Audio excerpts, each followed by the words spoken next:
Le Seigneur nous bénisse. Alléluia, Seigneur. Sur nous. On a des nouvelles de notre sœur Josette. D'accord. Tout à l'heure, il est mis en PCR. Ah, un test PCR. Ouais. Ok, tout ça. D'accord. Il a dit qu'elle était à l'hôpital. Thérèse devait aller la voir, je crois. C'est quand j'ai demandé de voir, Michel. D'accord. Peu importe.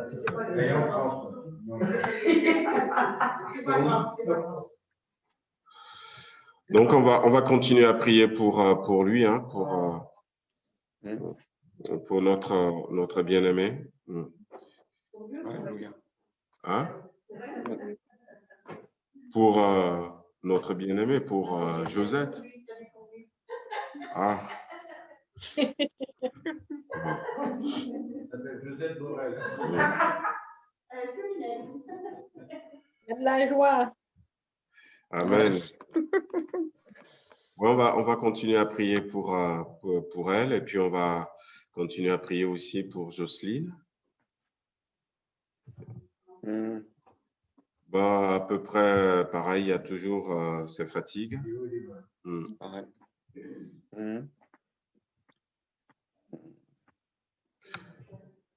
Je voudrais qu'on prie aussi pour ce soir pour une jeune fille qui a des problèmes de tension intracrânienne et qui risque de perdre même la vue. D'accord. Elle s'appelle comment cette jeune fille? Comment? Elle s'appelle comment cette jeune fille? Alexiane, justement. Et c'est la fille de la femme de ménage qui vient de l'ADMR. Donc, on a déjà discuté maintes fois et ça fait un moment qu'elle est en traitement là, à l'hôpital. Ils l'ont laissé sortir, mais elle a dû retourner et ça va pas trop bien. Et elle est très jeune, elle doit avoir 16 ans, quelque chose comme ça. Alexia, d'accord. Voilà. Et donc, on lui a promis justement de demander la prière pour elle ce soir. Donc, on avait dit ça ce matin à la maman. D'accord.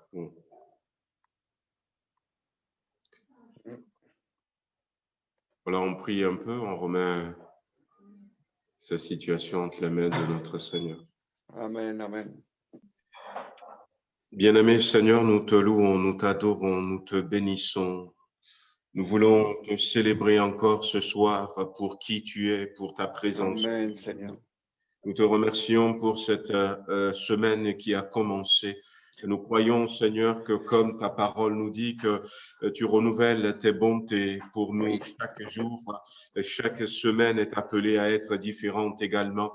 Tu as tout un paquet, Seigneur, de bénédictions pour nous. Nous le croyons de tout notre cœur et nous voulons, Seigneur, déjà te remettre ce temps de retrouvailles, ce moment, Seigneur, où nous allons ouvrir la Bible, partager ta parole et parler, Seigneur, de ta part. La Bible dit, c'est poussé par le Saint-Esprit que des hommes ont parlé de la part de Dieu. Et nous voulons, Seigneur, que ce soir, le Saint-Esprit soit là et que le Saint-Esprit, Seigneur, nous parle au travers de la prière d'un frère, d'une sœur, au travers, Seigneur, de ta parole, Seigneur, le partage de ta parole, Seigneur, simplement au travers de ta présence, tu parles tantôt d'une manière, tantôt d'une autre. Nous sommes assoiffés de t'entendre, nous sommes affamés, Seigneur, de voir ta parole, Seigneur, se manifester dans notre vie, Seigneur. Donne-nous de nous vider, Seigneur, de nous-mêmes. Donne-nous de nous débarrasser de tout obstacle ce soir, afin que nous puissions recevoir pleinement tout ce que tu as pour nous. Nous voulons remettre entre tes mains notre sœur Josette Borel. Nous voulons continuer à prier, Seigneur, pour Jocelyne. Nous voulons aussi prier pour cette jeune fille Alexia. Seigneur, la discussion a été jusqu'à ce que, bien, Seigneur, cette femme de ménage a pu en parler avec tes enfants. Nous avons en toi un Dieu puissant. La Bible dit tout un malheureux crie, l'Éternel entend. Et ce soir, Seigneur, c'est le cri, Seigneur, de cette femme qui est à bout, Seigneur, qui est comme la femme cananéenne galiléenne qui vient au pied de Jésus chercher une solution, une réponse pour la souffrance de sa fille. Seigneur, c'est ce cri que nous poussons à toi. Pose ta main, Seigneur, sur cette fille. Guéris-la, rétablis-la dans le nom de Jésus-Christ. Merci aussi, Seigneur, pour tous les autres cas que nous n'avons pas cités, mais que tu connais, Seigneur. Interviens dans le nom de Jésus. Secours, Madame Gonzalez, pose ta main sur elle. Fais du bien, Seigneur, à nos personnes âgées. Nous nous mettons entre tes mains. Nous te louons, nous t'adorons, nous te bénissons ce soir dans le nom de Jésus-Christ. Dans le nom de Jésus, nous te remercions, Seigneur. Alléluia. Alléluia, parce que tes promesses s'accomplissent, Seigneur, au milieu de nous et autour de nous, Seigneur, mon Dieu.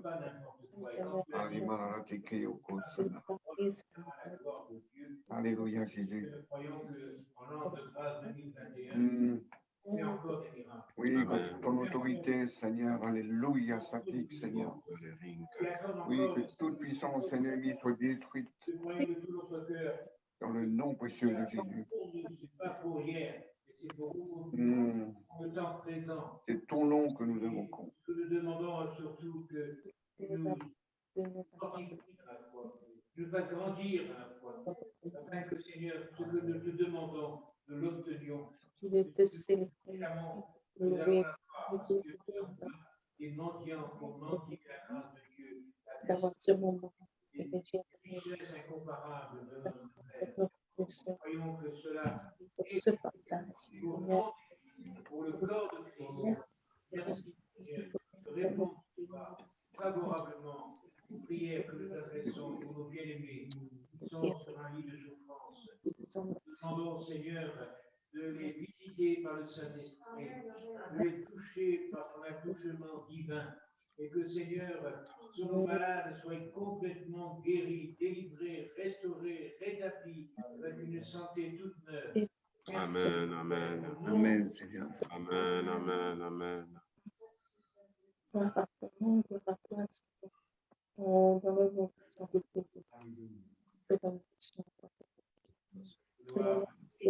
Alléluia. Merci, Seigneur. Béni sois-tu. Nous te louons, nous t'adorons, nous te bénissons, Seigneur notre Dieu.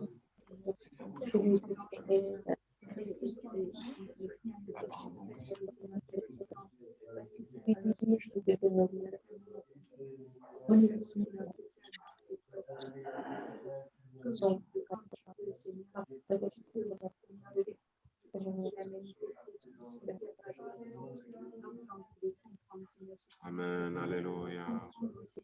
Amen, alléluia. Étends tes mains, Seigneur. Nous voulons rester sur ce que nous avions dit ces derniers temps. Tu es celui qui guérit, qui relève. Tu es celui, Seigneur, qui, même après des années, est capable d'intervenir. Intervient dans ces situations, Seigneur, où la maladie est là depuis des années, ces malformations, ces infirmités, ces problèmes, Seigneur, compliqués, qui dépassent même la science, qui dépassent, Seigneur, l'homme. Seigneur, tu as tout vaincu. Tu as tout accompli à la croix pour nous, Seigneur, et nous te demandons, répands ta guérison, Seigneur, sur l'Église. Nous restons, Seigneur, dans cette perspective. Nous voulons voir, Seigneur, des chaînes brisées, des jougs brisés. Nous voulons voir des problèmes de tension, Seigneur, réglés, régulés dans le nom de Jésus-Christ. Des problèmes de cœur, Seigneur, guéris. Des problèmes de dos, de vertèbres, Seigneur. Des problèmes, Seigneur, des reins, Seigneur, guéris dans le nom de Jésus-Christ. Seigneur, étends tes mains sur notre assemblée. Ces cancers, Seigneur, fais-les disparaître dans le puissant nom de Jésus-Christ. Que ce soit, Seigneur, détecté, que ce soit pas encore détecté. Agis au nom puissant de Jésus-Christ. Amen. Nous te prions, quel que soit le nom qu'on leur donne, Seigneur, maladie de Parkinson, maladie d'Alzheimer, oui, fatigue chronique, Seigneur, étends ta main, étends ta main, Amen. étends ta main.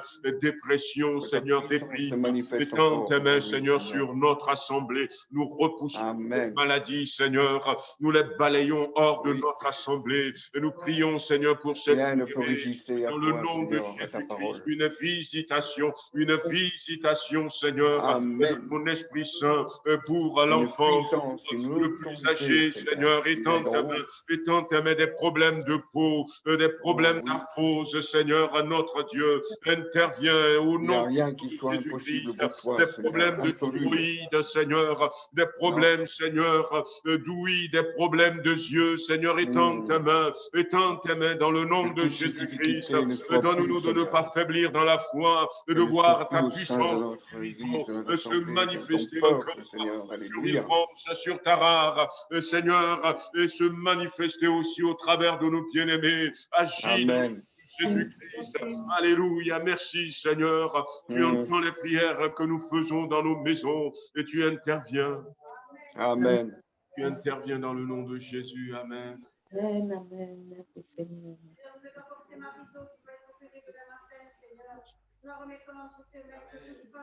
Amen, Seigneur. L'opération soit rétablie, Seigneur. Elle puisse avoir une bonne santé, Seigneur. Nous remettons toutes choses entre tes mains, Seigneur. Et nous te disons merci, merci, mon Père. Amen. Amen. Alléluia. Merci, mon Père. Ton nom soit béni, ton nom soit élevé. Amen. Amen. Gloire à Dieu.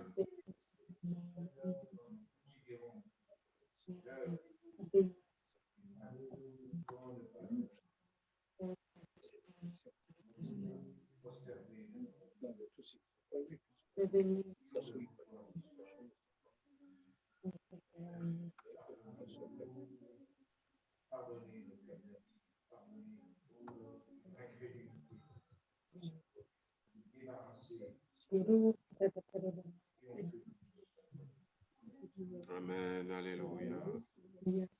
Amen. Gloire à Dieu.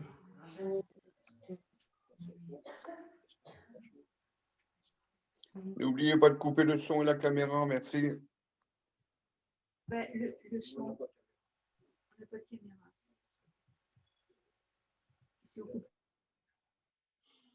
Voilà, on va dans Romains chapitre 13.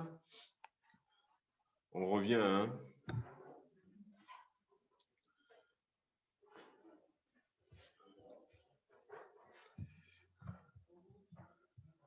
Romains chapitre 13. Alors, c'est pas, il n'y a pas beaucoup de versets. On va les lire. L'apôtre Paul va parler de deux choses principalement dans ce chapitre 13 de Romains.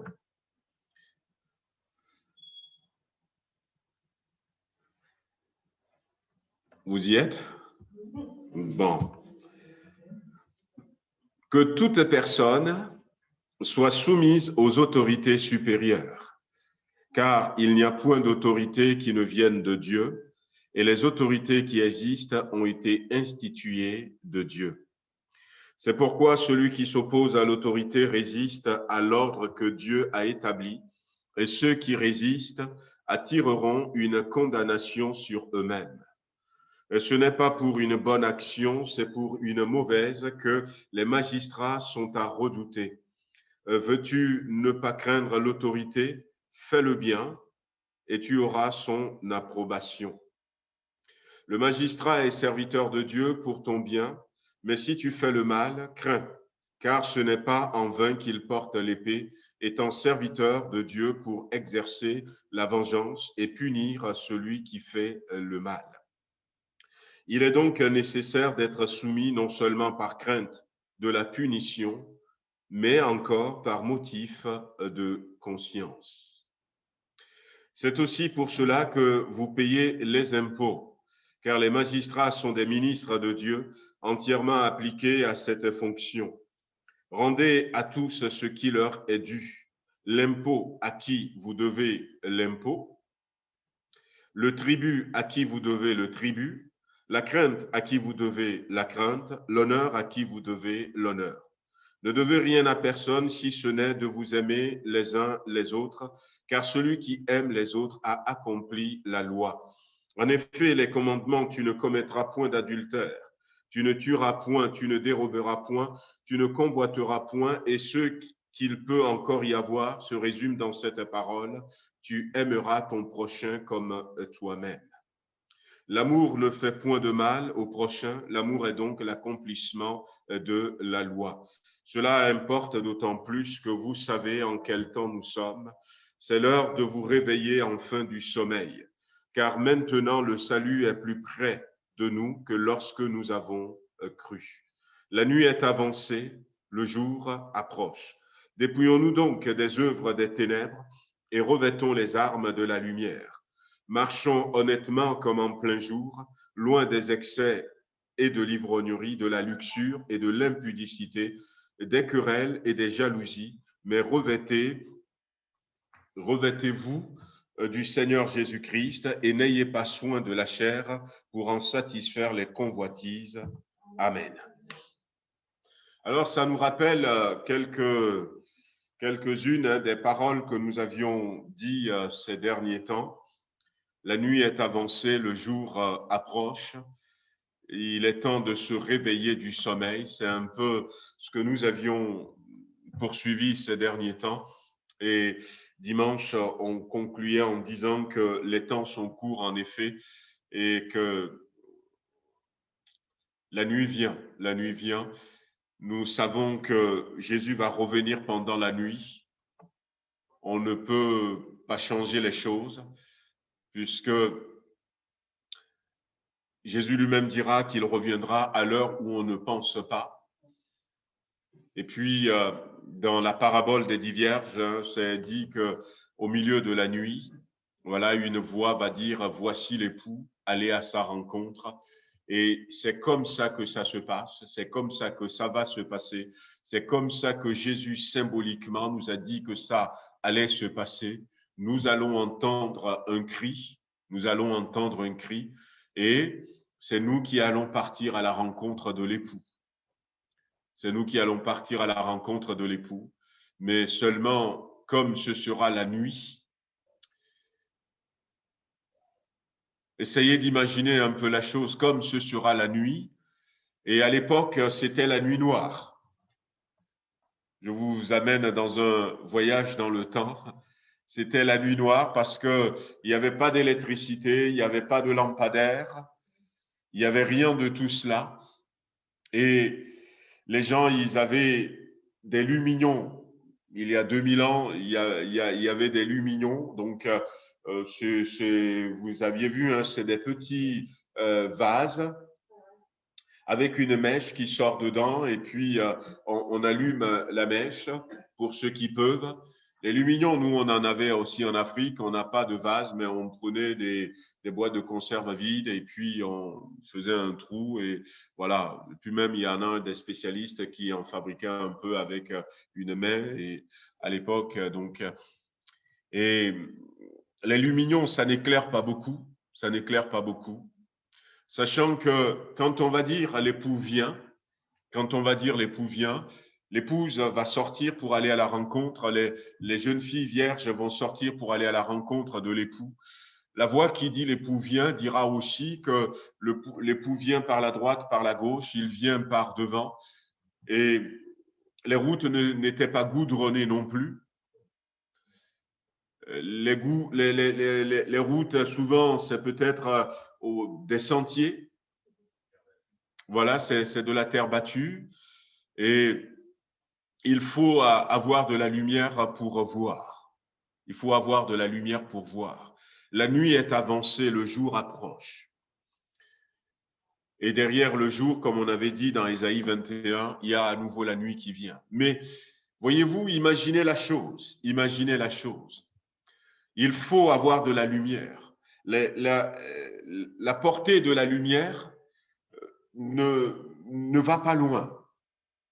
La portée de la lumière ne va pas loin. Ces lumignons, si on peut les comparer, je ne sais pas si on les comparerait à une ampoule de 1 watt ou voilà, ça va pas loin. Chaque personne a besoin de sa lumière.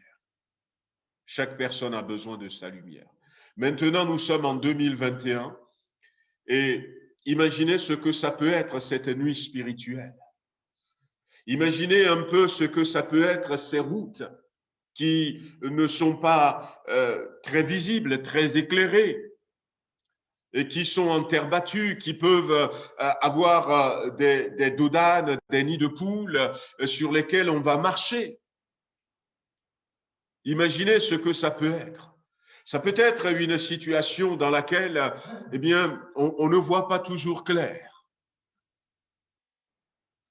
On ne voit pas toujours clair pour dire exactement c'est ça. Mais une des choses qui va nous guider, c'est ce que l'apôtre Paul va dire au début de ce chapitre 13, c'est la soumission et l'obéissance à Dieu. Parce qu'il se pourrait que, eh bien, qu'on n'ait pas toutes les informations, puisque c'est comme ça.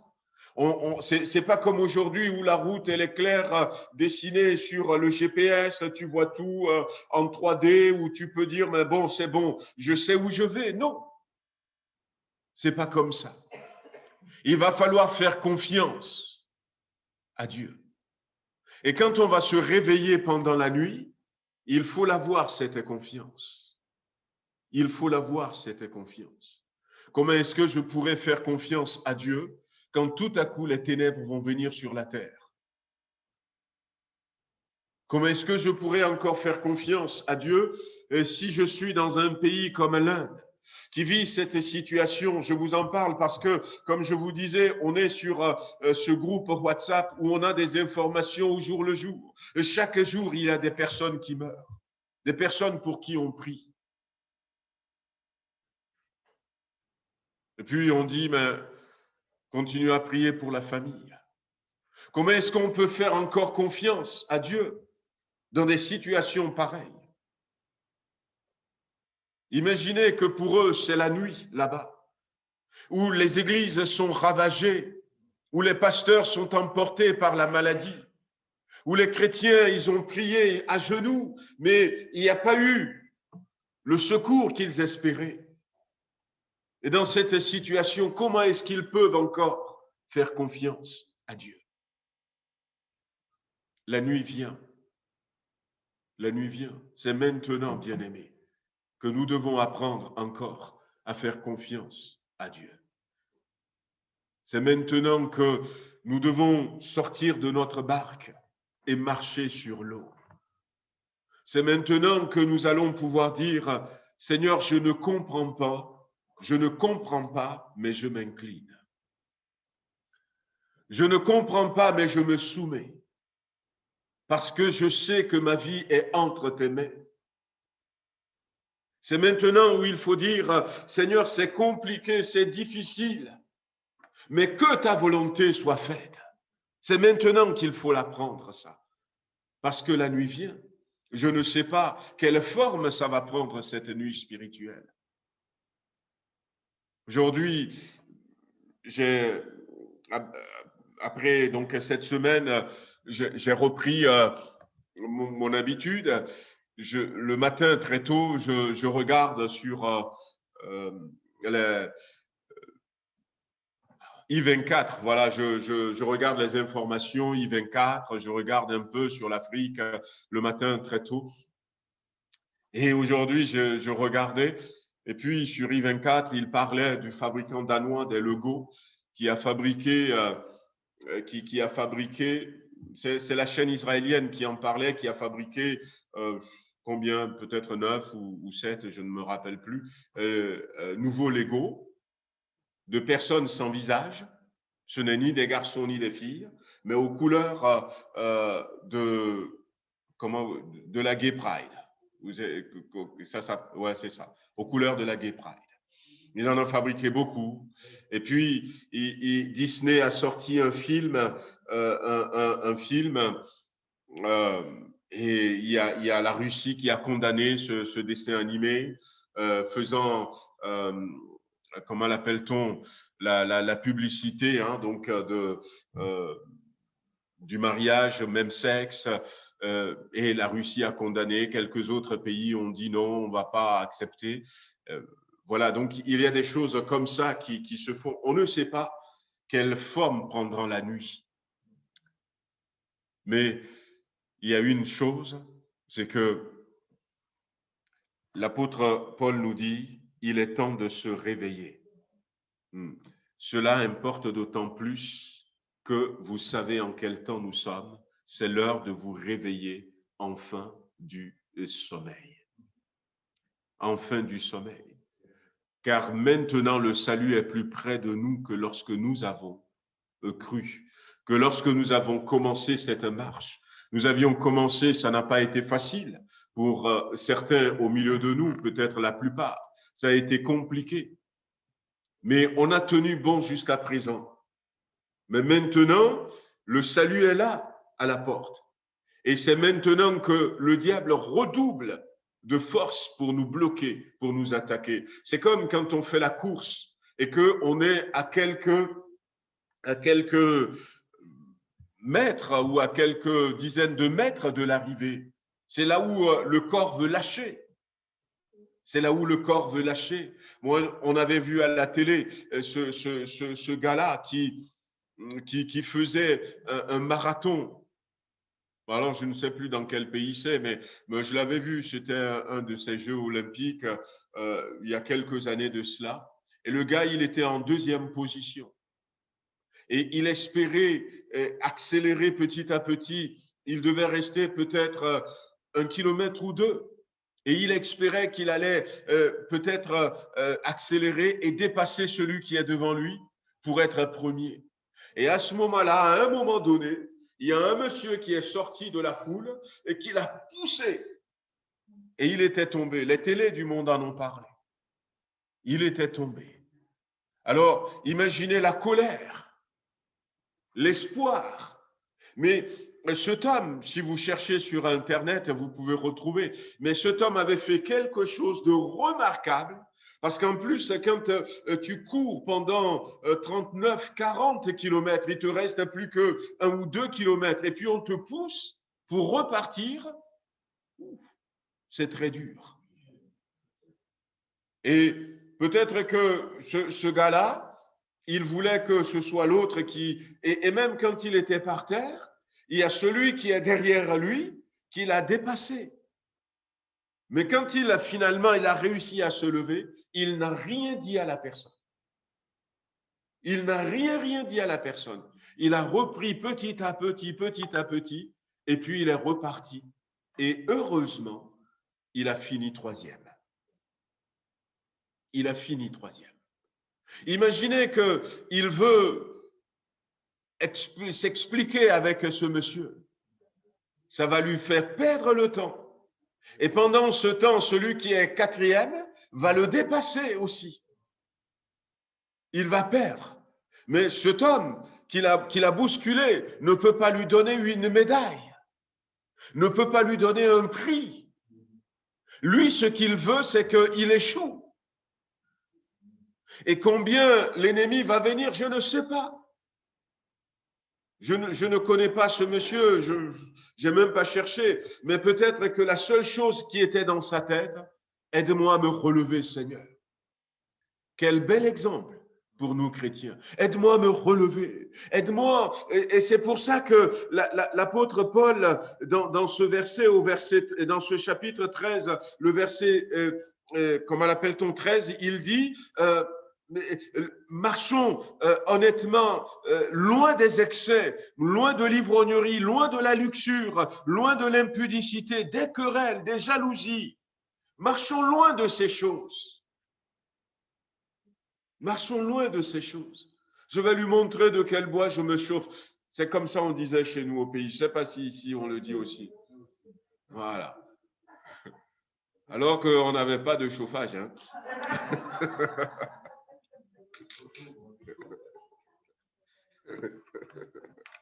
Voilà. Voyez-vous, donc, laissons de côté toutes ces choses. L'ennemi cherchera toujours à nous décourager. Il cherchera à nous mettre des bâtons dans la roue. Il trouvera quelque chose et qui va nous faire même mal.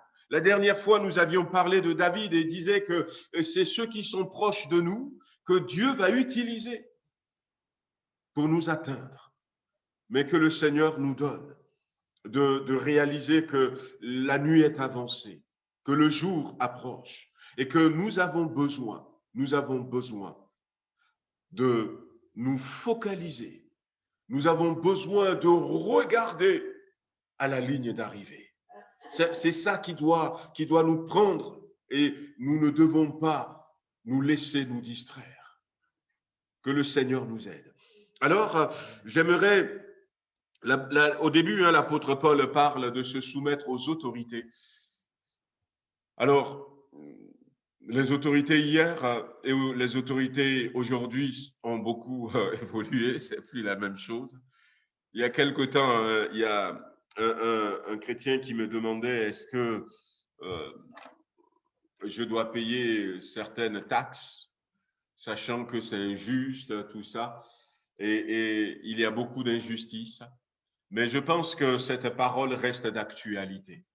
Cette parole reste d'actualité. Dans ce sens que il y a une clé qui est là dedans, non pas simplement le fait que l'apôtre Paul, donc, il va dire que les autorités sont là par Dieu et pour Dieu.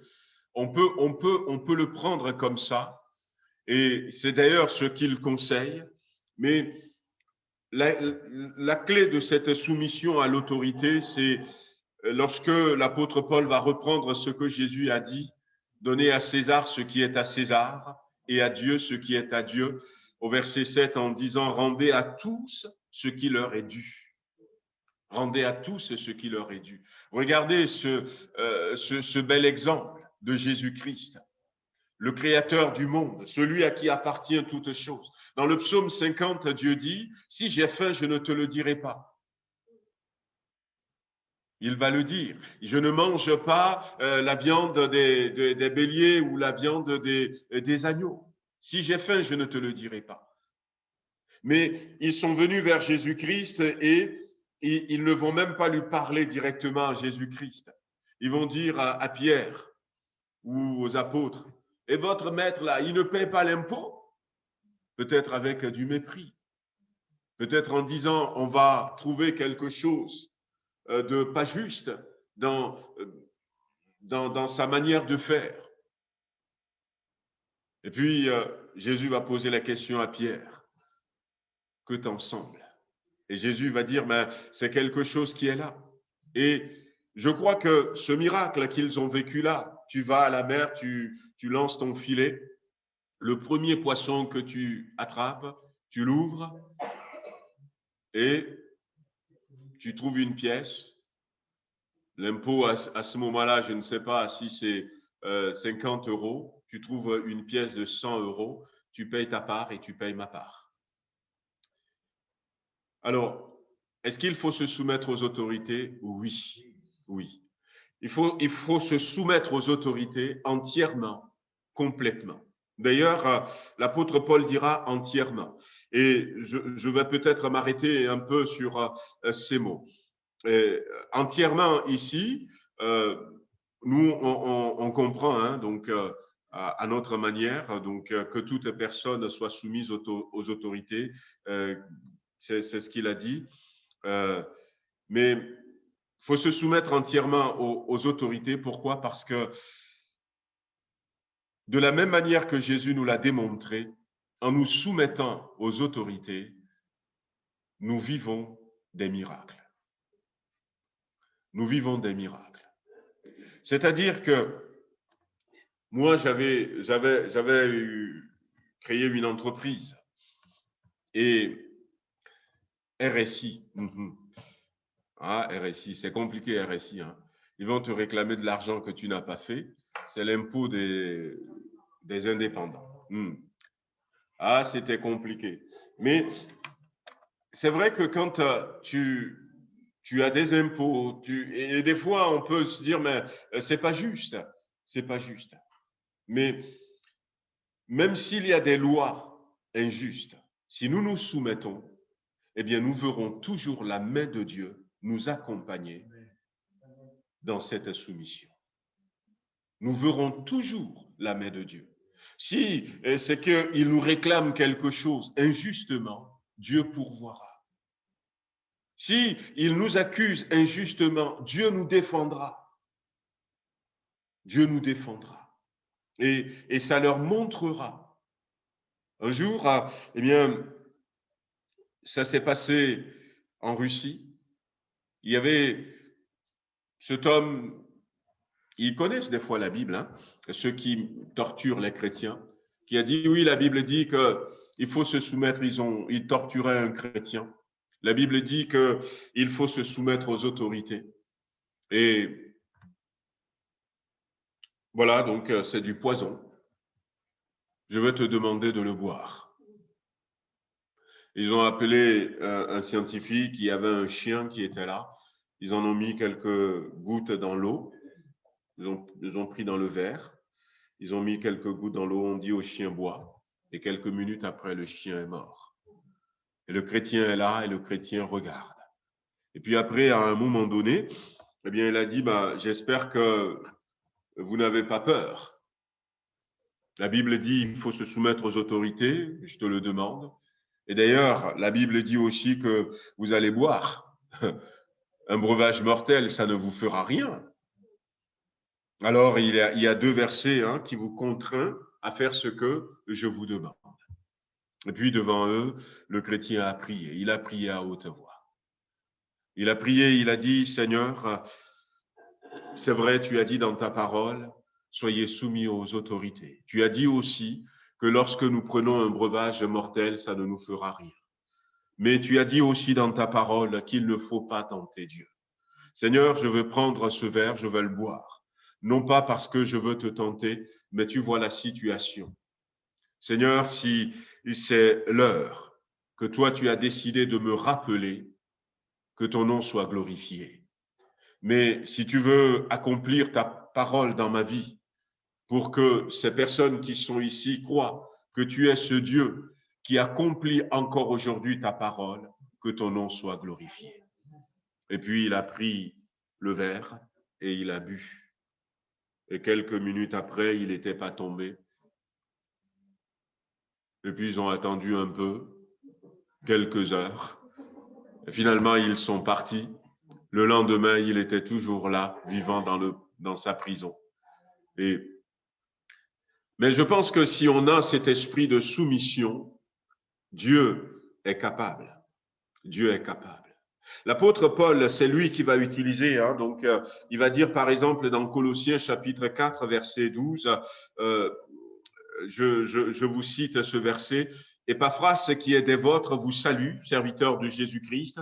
Il ne cesse de combattre pour vous dans ses prières, afin que parfait et pleinement persuadé, vous persistiez, vous persévérez dans une entière soumission à la volonté de Dieu. » Et puis, il dira aussi dans 1 Timothée chapitre 2 et le verset 11, en parlant de la femme, il va dire que la femme écoute l'instruction en silence avec une entière soumission. Et puis, à deux reprises, il va utiliser ce mot, une entière soumission. Et quand on voit ce mot entière soumission, on peut dire une soumission totale, mais ça va au-delà d'une soumission totale. Ce mot entière veut dire en réalité chacun. Chaque personne. Ça veut dire individuellement. Ouais. Que chaque personne soit soumise. Que ce ne soit pas simplement la soumission, c'est vrai qu'elle peut être collective, mais quand c'est collective, c'est vrai qu'on est dans le lot, mais l'apôtre Paul insiste dans ces deux versets que j'ai cités, que ça soit une démarche personnelle.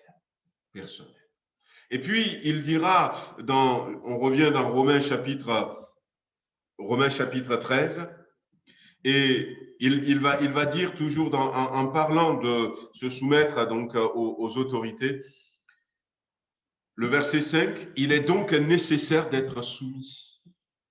Il est nécessaire d'être soumis. Qu'est-ce qu'on peut dire à la place de nécessaire? Il est important. Il est important de se soumettre. On peut le dire comme ça. Il est la nécessité de se soumettre. Il est obligé de se soumettre. De se soumettre. Comme il dira lui-même, la nécessité m'a été imposée. Et pourquoi est-ce que c'est nécessaire? Pourquoi est-ce que il faut le faire? Pourquoi est-ce que c'est obligé?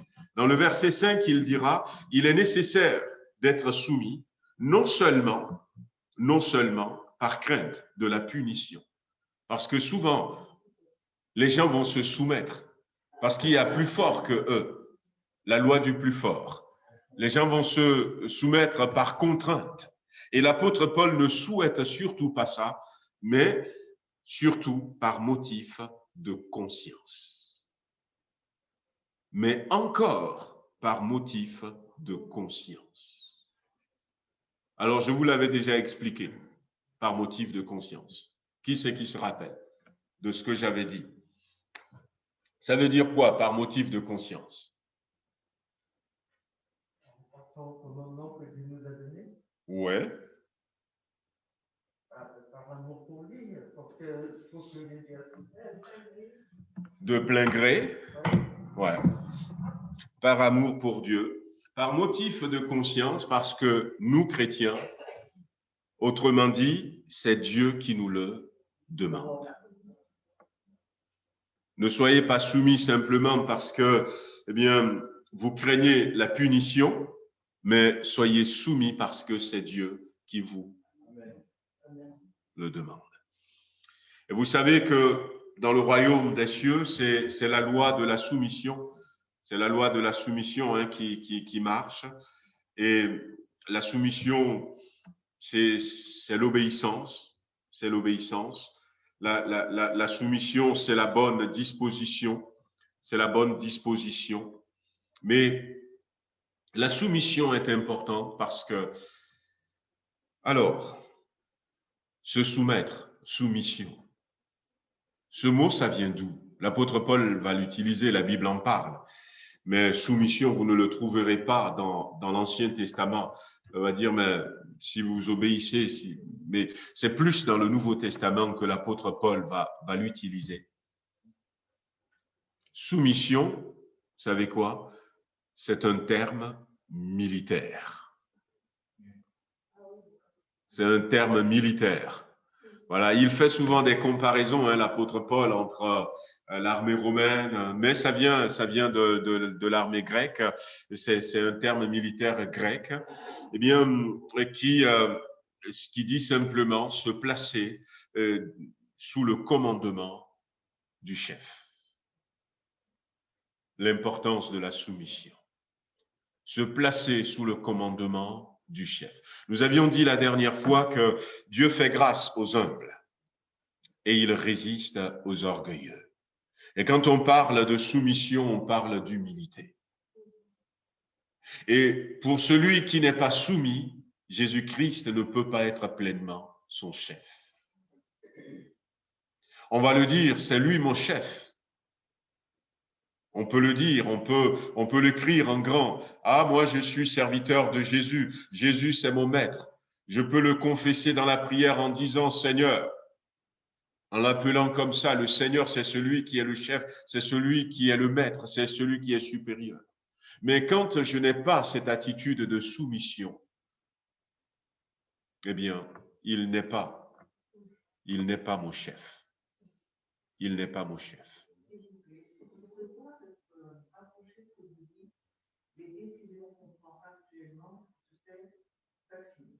Oui.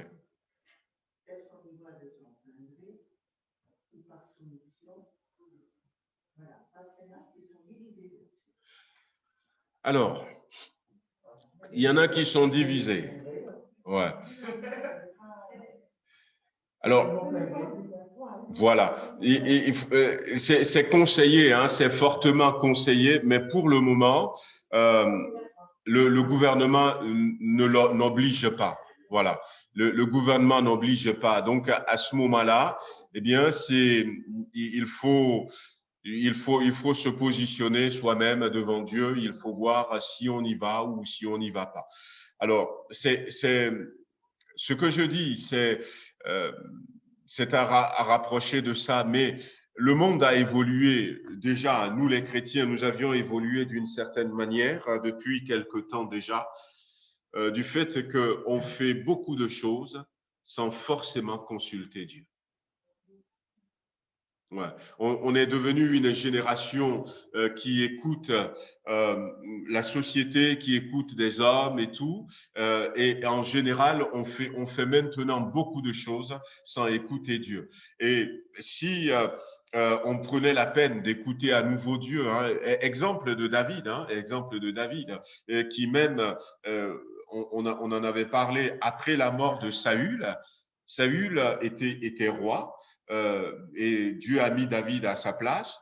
Saül a voulu tuer David, on en avait parlé, et Saül était obligé de fuir à un moment donné parce que malgré tout, David était obligé de s'enfuir. Saül a toujours poursuivi, même si lui, il a épargné plus d'une fois Saül, parce qu'il aurait pu le tuer, mais il lui a dit, Saül, chaque fois dit, ah ben, j'ai eu tort, je vais pas te poursuivre. Mais derrière, voilà, c'est l'exemple que nous avions donné toute cette semaine pour dire qu'il faut retrouver cet esprit de combat parce que l'ennemi ne nous laisserait jamais posséder avec paix, calme et tranquillité ce que Dieu nous donne. Donc, il faut toujours avoir cet esprit de combat. Maintenant, David a fui, il était parti dans le territoire des Philistins et Saül avait arrêté de le poursuivre. Sauf que quand Saül était mort, on est venu dire à David, avant de se lever pour retourner en Israël, David va encore demander l'avis de Dieu. Voyez-vous? Et c'est l'exemple que nous laisse en disant, maintenant que Saül est mort, Éternel, est-ce que je dois me rendre en Israël? Il sait très bien que c'est lui le roi. Et Dieu lui a dit, oui, lève-toi, rentre en Israël. Dans quelle ville est-ce que je me rendrai? Et c'est Dieu qui lui a dit, va à Hébron, va à Hébron. Voyez-vous? Et c'est là. Donc, et puis, quand vous relisez David, vous allez voir que cet homme, il va constamment consulter Dieu. Et Jésus, lui, nous dira, je ne fais rien sans l'accord de mon Père. Mais nous, on prend l'habitude de ne pas faire à Dieu, mais et cette histoire de vaccination, déjà, le gouvernement conseille fortement de se faire vacciner. Alors, il y a ceux qui l'ont déjà fait, il y a ceux qui veulent attendre encore un peu avant de le faire. Personnellement, moi, je veux attendre encore un peu avant de le faire. Maintenant, j'ai pas encore pris, moi aussi, hein, j'ai pas encore pris le temps de dire, puisque de poser la question à Dieu, est-ce que je le fais ou est-ce que je ne le fais pas? Mais par rapport à l'autorité, on n'est pas obligé parce que l'autorité ne nous oblige pas, Et lorsque l'autorité va nous obliger, comme dans ce témoignage que j'avais donné par rapport à cet homme à qui on avait demandé de boire du poison, ben, il a fait confiance à Dieu. Il a fait confiance à Dieu. Si je puis témoigner, je confirme, je suis vacciné. Et j'ai demandé à Dieu. Je lui crois, c'était une des premières à être. Et puis un jour, je me suis dit, moi, je pense ça. Et mon père, qu'est-ce qu'il pense? Et j'ai posé la question. La réponse a été oui. Et alors, les choses se sont déroulées très vite. Déjà, j'ai eu la réponse généraliste. C'est l'examen gastroentérologue, l'anesthésiste. Donc, je dis OK, c'est bien. Certaines fois, oui. Donc, j'ai appelé. Bon, il s'est trouvé, comme j'étais rendez-vous, ça a été à cheval sur votre colligue avec un autre. Donc, je me suis pensé que c'était une J'ai dit, Seigneur, qu'est-ce que je fais? laisse passer vendredi, appelle samedi matin. Le samedi matin, j'avais à peine décroché, j'ai eu le rendez-vous l'après-midi. Alors que d'habitude, il faut 15 jours, 3 semaines, enfin, il y en a beaucoup qui attendent. Ça, c'était mais une vitesse inimaginable. Jean-Philippe a pris la même décision. Il a demandé à Dieu. Bon, il était un peu comme moi et tout, etc. Et Dieu l'a fait réfléchir, et du coup, il s'est fait aussi. Parce que, bon, c'est vrai que Lolo a parfaitement raison. On a souvent tendance à agir selon notre propre volonté, mais on n'agit pas en lui demandant, lui, ce qu'il en pense. Et nous, enfin, en tout cas, ce qui nous concerne, la réponse a été catégorique. Mais j'ai jamais vu les choses, dans ma vie, j'ai jamais vu les choses se dérouler aussi vite. Aussi rapidement. Ah, aussi rapidement. Je crois que j'aurais voulu le faire moi-même, je ne serais pas arrivé. C'est aussi justement ça, la soumission, parce que effectivement, dans ce mot soumission, je disais que c'est un terme militaire, donc au départ, hein, donc et c'est pour ça que c'est important, c'est pour ça que l'apôtre Paul nous dira, par motif de conscience envers Dieu. Mais vous savez, il y a deux troupes qui est en marche sur la terre. La Bible nous en avait parlé de manière imagée et il est impératif que nous ayons cet esprit de soumission. Il y a la troupe d'Adam et la troupe de Jésus. Voilà. Lorsque la Bible nous parle, c'est l'apôtre Paul aussi qui va utiliser, et il a parfaitement raison. Au fait, ce qui se passe, c'est que, eh bien, Adam, c'est un chef et toute l'humanité marchait derrière lui, Et puis après, Jésus est venu. Et lui aussi, il va être un chef, un général, et il va soulever aussi une armée, et l'armée va marcher derrière lui. Et la vie chrétienne, c'est quitter comment l'appelle-t-on, le mot que la Bible va utiliser, et c'est le mot cortège. C'est le mot cortège. Et la Bible dira que nous sommes dans le cortège de Jésus-Christ. C'est des troupes militaires. Donc, c'est lui qui est le chef, un cortège triomphal. Et la conversion, c'est d'abord quitter le cortège d'Adam, la troupe d'Adam, et venir dans le cortège de Jésus-Christ. Et puis, rester chrétien, avoir cet esprit de soumission, eh bien, c'est continuer à marcher dans ce cortège. C'est Jésus qui est devant, c'est lui qui est le chef. Et le monde spirituel, comment est-ce que ça fonctionne? Je me trompe moi-même si je ne suis pas soumis au chef et je dis que je fais partie de son cortège. Et comment est-ce que je ne suis pas soumis au chef? C'est justement revoir un peu de quelle manière est-ce que nous prenons nos décisions. Est-ce que je vis dans une attitude volontaire de m'abandonner entre les mains du Seigneur, de faire ce que mon Dieu me demande et d'avoir son avis, Parce que si on lui demande, il va le donner. Il va le donner. Il suffit simplement de voir le Dieu que nous servons. Dans l'appel de Samuel, par exemple, à 4 reprises, Dieu vient la première fois et dit « Samuel, Samuel, le petit n'a rien compris ». Mais Dieu ne s'était pas du tout fâché. « Samuel, Samuel, le petit n'a jamais rien compris, il va réveiller le vieux Élie ». « Samuel, Samuel », et il retourne vers Élie et dit « Mais me voici, tu m'as appelé ». Et finalement, Élie comprend ce qui se passe. Mais Dieu ne s'était jamais fâché. Gédéon dit à Dieu, si vraiment tu vas me donner la victoire, malgré tout ce que l'ange de l'Éternel a dit à Gédéon, je vais prendre la peau d'un mouton, ou voilà, je vais le poser par terre. Dieu a fait. arrosé dessus et tout autour sec. Et puis, Dieu a fait. Et comme un gamin, le lendemain, il dit, ah oui, tu l'avais fait, mais il faut encore que je fasse quelque chose. Demain, il faut arroser tout autour et que lui soit sec. Dieu l'a fait. Voyez-vous? Donc, c'est un Dieu, si nous lui demandons son avis, il va nous le donner. Et ça réjouit son cœur. Si nous lui disons, Seigneur, regarde comment est-ce que ça va, on nous conseille un peu partout de prendre ce vaccin, mais qu'est-ce que toi tu dis? Qu'est-ce que tu dis? Parce que qu'est-ce que tu me dis? Puisque ce que Dieu a dit à Christine, peut-être c'est pour elle.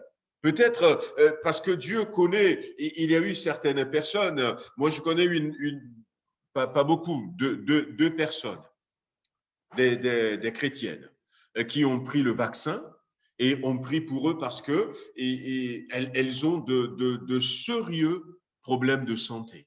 Et pour une même, je crains, parce que Dieu nous connaît, Dieu sait notre corps, Dieu sait, parce que c'est pas tout le monde qui fait des réactions. C'est pas tout le monde qui fait des réactions. Et puis, voilà. C'est pour ça aussi qu'il faut aller vers Dieu. En tant que chrétien, nous, on a quelque chose. Dieu peut me dire, tiens, écoute, toi, vu ta configuration et tout, allez, vas-y, mon enfant ne craint rien, il y aura rien. Mais voilà, Dieu peut dire à quelqu'un, attends un peu, ou encore à quelqu'un, non, ne le fais pas. Voilà. Parce que Dieu connaît notre corps, il sait comment est-ce que nous réagissons, tout ça.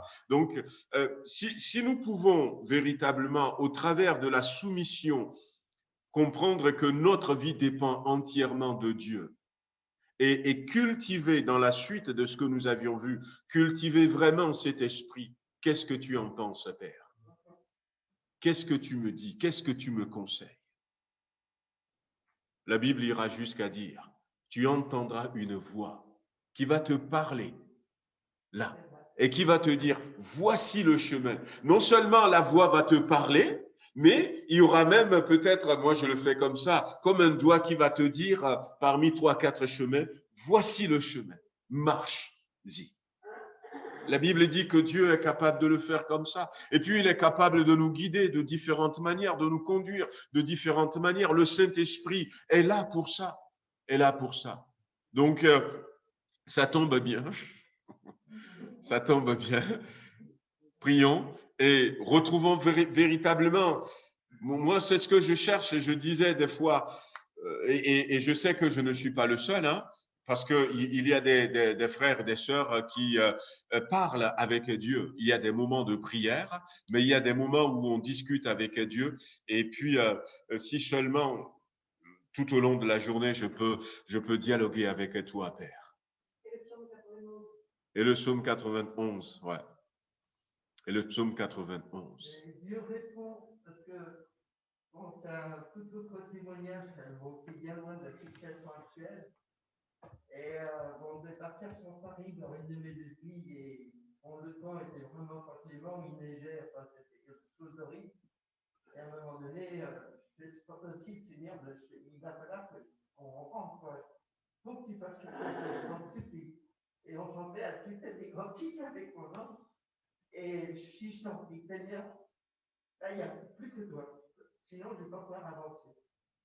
Et je peux mourir à 100 ans, je ne vous dirai jamais. La neige s'est mise à tomber en rideau et la route s'est dégagée.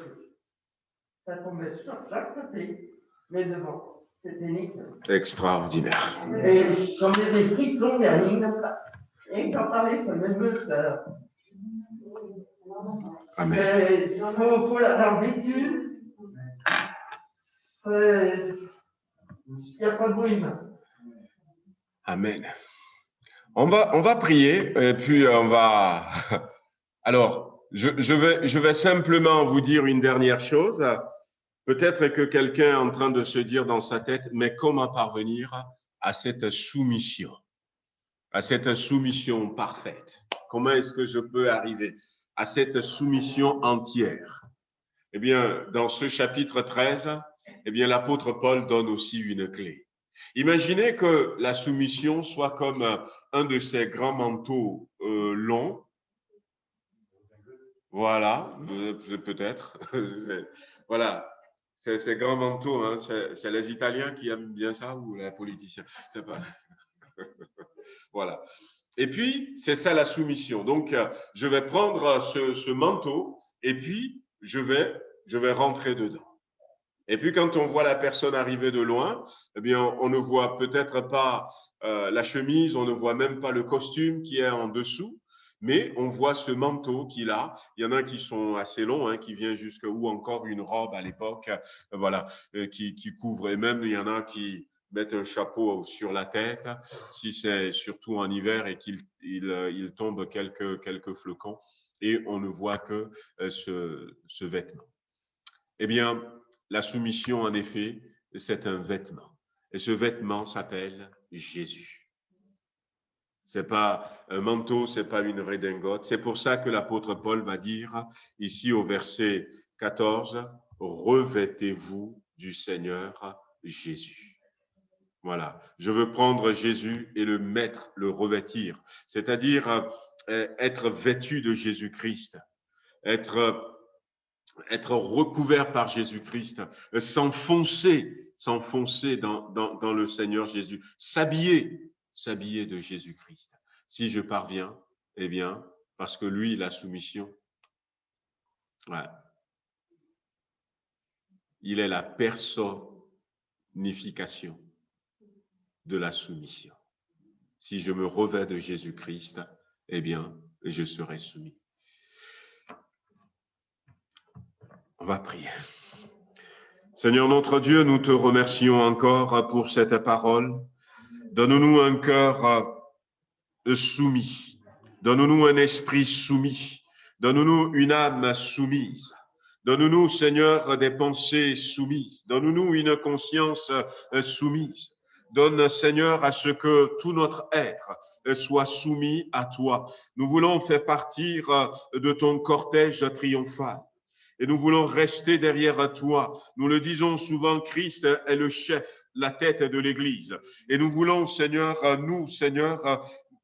rentrer dans cette logique de soumission. Mais nous voulons aussi que tu nous apprennes à nous soumettre aux autorités. Tu vois la situation, Seigneur, qui est là tout à l'heure. Nous en avions parlé, Seigneur. La question a été posée. Mais qu'est-ce que nous avons besoin, Seigneur, de nous tourner vers toi afin que tu nous aides, que tu nous conduises et que tu nous guides, que nous puissions, Seigneur, prendre la bonne décision. Mais non seulement par rapport à cette situation, c'est par rapport à notre vie de chaque jour. C'est par rapport à notre vie de chaque jour. Le pire, Seigneur, qui pourrait arriver, Seigneur, pour nous, c'est de partir de cette terre en n'étant pas soumis complètement dans les décisions que nous aurons prises, dans les choix que nous aurons faits, Seigneur, dans les projets, Seigneur, que nous aurons poursuivis. Et c'est là, Seigneur, que nous avons besoin d'avoir cet esprit de soumission. Et ce soir, Seigneur, nous te demandons, donne-nous, Seigneur, de nous enfoncer dans le Seigneur Jésus-Christ. Donne-nous, Seigneur, de nous habiller de Jésus-Christ. Prends-nous littéralement, prends ton Église, plonge-nous, Seigneur, en Jésus-Christ. Nous chantons souvent, plonge-nous dans ta rivière d'amour. Mais ce soir, Seigneur, plonge-nous en Christ, afin que nous soyons complètement recouverts de Christ et que, Seigneur, lorsqu'on nous voit, et que ce soit Christ qui soit visible. L'apôtre Paul pouvait se soumettre, lui, complètement. Il peut en parler librement parce qu'il a dit, si je vis, ce n'est plus moi qui vis, c'est Christ qui vit en moi, Seigneur. Il est complètement habillé, Seigneur. Il est complètement recouvert de Jésus-Christ. Et c'est ce que nous voulons, c'est ce que nous avions partagé ces 2 dernières semaines en mettant, Seigneur, le gobelet dans le verre rempli d'eau, Seigneur, en disparaissant complètement. Donne-nous, Seigneur, Seigneur, de disparaître complètement en toi, que ton Église disparaît complètement. Enseigne-nous, Seigneur, à nous tourner vers toi. Enseigne-nous à te consulter. Enseigne-nous à nous laisser guider par toi. Donne-nous, Seigneur, de vivre, Seigneur, de belles choses et d'entendre, pourquoi pas, chaque matin, tu es capable de le faire. Mon enfant, ne passe pas par là, passe par ce chemin. Ne pars pas maintenant pour le travail. Attends encore un peu. Et combien nous allons éviter des bouchons, combien, Seigneur, nous allons éviter des situations compliquées. Tu désires nous guider, tu désires, Seigneur, nous conduire. C'est ce que nous voulons vivre. Donne-nous de le vivre dans le nom de Jésus-Christ. Amen.